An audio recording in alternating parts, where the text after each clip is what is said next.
ఈరోజు మనము ఒక లైన్ని ఈక్వల్ పార్ట్స్లో ఎలా డివైడ్ చేయాలో నేర్చుకుందాం. ఫస్ట్ ఒక లైన్ డ్రా చేద్దాం. ఏబీ 10 సెంటీమీటర్స్ తీసుకుంటున్నాం మనం ఇక్కడ. దీన్ని మనం 5 ఈక్వల్ పార్ట్స్లో డివైడ్ చేస్తున్నాం. ఇలా డివైడ్ చేయడానికి దీనికి ఇంకొక లైన్ డ్రా చేసుకోవాలి. ఇప్పుడు ఒక కంపాస్ తీసుకోండి. దీనికి ఎంతో కొంత రేడియస్ పెట్టండి.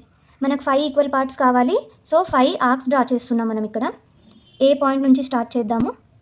ఏ నుంచి ఒక ఆర్క్, మళ్ళీ ఇక్కడ నుంచి ఇంకొకటి, సేమ్ రేడియస్. దీన్ని జరపకూడదు. 1 2 3 4 5. ఇప్పుడు ఈ లాస్ట్ ఆర్క్ ఇంకా ఈ పాయింట్ బీని జాయిన్ చేయాలి.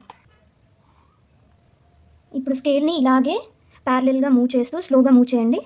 ఈ మిగిలిన పాయింట్స్ అన్నీ జాయిన్ చేసేద్దాము. ఇలా ఒక లైన్ డ్రా చేయాలి.